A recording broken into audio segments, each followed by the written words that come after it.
নির্বাচন ব্যবস্থাকে পরিবর্তন করে এমন করতে হবে যে আমার ভোট আমি দিতে পারি, আমার যাকে পছন্দ হয় তাকে দিতে পারি, আমার ভোট আমি দিব, যাকে খুশি তাকে দিব। এটা না ওইটা আমরা বলছি, আমরা তার বলছে, ওরাও একই কথা বলতেছে। এবং স্বাধীনতা, অর্থাৎ আমার কথা বলার স্বাধীনতা দিতে হবে, আমার পত্র-পত্রিকা এলাকায় স্বাধীনতা দিতে হবে, আমি যেগুলো দল করতে পারি সেই স্বাধীনতা দিতে করতে হবে। বিএনপি করবো এই জন্য আমাকে তুমি জেলে দিবা, আমার ছেলে বিএনপি করবে এই জন্য চাকরি হবে না, আমার বোনটা বিএনপি করে আমি বিএনপি করেছি আমার বোনটার ভালো চাকরি হবে না, এই ব্যবস্থা আমরা চাই না। আমরা স্বাধীন একটা বিচার ব্যবস্থা চাই, সরকারের কথা শুনে যেন বিচারক রায় না যায় সেটা ব্যবস্থা চাই, স্বাধীন বিচার ব্যবস্থা, তাই না? তো এটা ভালো না খারাপ? ভালো তো নাকি? এটা আমরা এগিয়ে আমরা চাচ্ছি।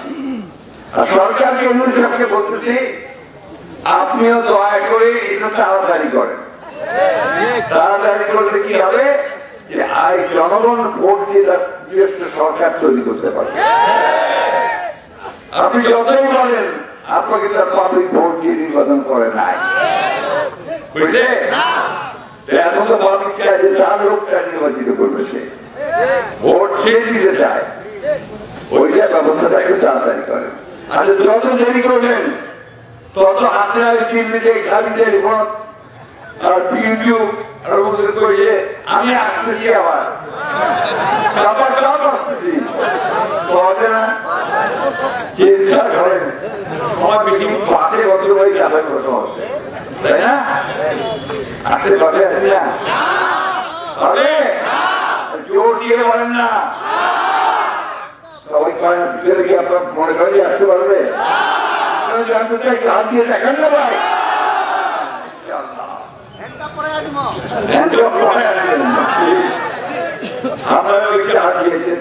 ভারতকে বাংলা বলতে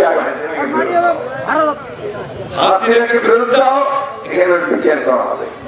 ওই যে হাজার হাজার লোককে মারছে, ছাত্রদেরকে মারছে, ঘর তৈরি করছে, আমার মাহমুদের সম্ভ্রম নষ্ট করছে, তার জবাবটি তাকে করতে হবে। আনন্দকে আমার তাদেরকে ভাগতে দিয়েছে, তার জবাবটি তাদেরকে। বন্ধুগণ, রাষ্ট্র এমনি চলে না, যে রাষ্ট্র চালায় তার মনটা এত বড় হতে হবে, সকলকে সমানভাবে দেখতে হবে, ভালোবাসতে হবে। আর এইভাবে বদমাইশি করতে গিয়ে কি করেছে আরো আপনার আমার হিন্দু ভাই বোনদের বুঝাচ্ছে ওগুলা বিএনপি জামাত সব মুসলমান, যার ঘরে তোমার চলছে এইসব কথা বলতেছে না, এই কথাগুলোতে কেউ বিভ্রান্ত হবেন না। প্রমাণিত হয়ে গেছে যে হাসিনার এই দেশের মানুষের প্রতি তার কোন রকমের দয়া মায়া না, যদি থাকতো তাহলে ওইভাবে পড়াই যেত না। আমরা তো পড়াই নাই, আমার নেত্রী খালেদা জিয়া তো পড়াই নাই, এর কাটতে 6 বছর, কিন্তু বন্ধুগণ পড়াই যায় নাই। আমি 11 বার চলে গেছি, বাড়ি থেকে পুলিশ নিয়ে গেছে, পড়াই যায় নাই। নিয়ে যাও, আসি সামনে আসি, রাস্তায় দাঁড়াচ্ছি, নিয়ে যাও। আমরা রাজনীতি করি, চুরি করি, ডাকাতি করি না, আমরা দেশের ভালো চাই। বন্ধুগণ, আপনারা সবাই কিভাবে চান বাজিয়াকে লড়াই করতেন, তাই না? করছেন না? তো বন্ধুগণ, এই ব্যবস্থাতে আমরা চাই এইবার প্রফেসর ইউনূস দয়া করে, আমারও বলতেছি, দেরি না করে নির্বাচনটা তাড়াতাড়ি তার ব্যবস্থা করেন, সংস্কারগুলো শেষ করে। অনেক ঘটনা ঘটতেছে, এই ঘটনাগুলো আরো ক্ষতি করে দেশে যত দেরি করবে, দেরি না করে নির্বাচনটা তাড়াতাড়ি করে দিলে দেশের সমস্যাগুলো সমাধান হয়ে যাবে। ইচ্ছা ছিল যে আপনাদের সঙ্গে অনেক কিছু কথা বলবো, কিন্তু কালকে আরো জরুরি মিটিং থাকার জন্য চলে যেতে হবে। আমি তো আপনারা বেশি আসতে পারিনি আপনাদের কাছে, এই জন্য আপনারা অনেকে আমার উপরে গোষ্ঠাও হন, আমার আছে না। আমি আপনাদের সঙ্গেই আছি, আপনাদের সঙ্গেই থাকবো, আমার আজীবন যতদিন বেঁচে আছে আমি আপনাদের সঙ্গে থাকবো। আমি হারিয়ে জিতি আপনাদের সঙ্গেই আছি, তাই না? ইনশাআল্লাহ শেষ পর্যন্ত থাকবো। আমি আমার হিন্দু ভাইদেরকে বলতে চাই, বন্ধুদেরকে বলতে চাই, আপনারা একে বিভ্রান্ত হবেন না। আমরা সবাই এক, আমরা হিন্দু মুসলমান বৌদ্ধ খ্রিস্টান একসাথে আমরা এই দেশটাকে সুন্দর করে গড়ে তুলবো। আমরা একটি গণতান্ত্রিক দেশ তৈরি করবো, অধিকার রক্ষা দেশ গড়ে তুলবো। আমরা এখানে শিক্ষা ব্যবস্থা ভালো করবো, স্বাস্থ্য ব্যবস্থা ভালো করবো। আমাদের যুবক ছেলেরা চাকরি পায় নাই 15 বছর, তাদের চাকরি যারা পায় সেই ব্যবস্থা আমরা করবো ইনশাআল্লাহ। আমার কৃষক ভাইরা তার ফসলের দাম পায়নি, আজকে মূল্য পায় নাই, তার ব্যবস্থা আমরা করবো। সেচের পানির ব্যবস্থা করবো, শ্রমিকরা ন্যায্য মূল্য পায় সেই ব্যবস্থা করবো। আমার মায়েরা যেন লেখাপড়া শিখতে পারে এবং যারা চাকরি বাকরি পায় সেই ব্যবস্থা আমরা করবো ইনশাআল্লাহ।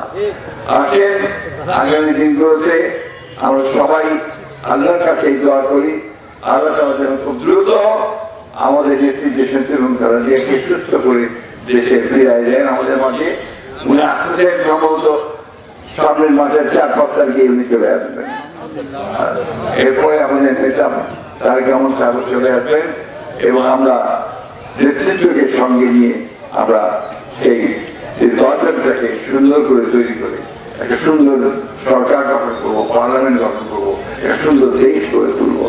এই লক্ষ্য নিয়ে আমরা চলেন সামনের দিকে, সব একযোগে একসাথে আগাই। ঠিক আছে?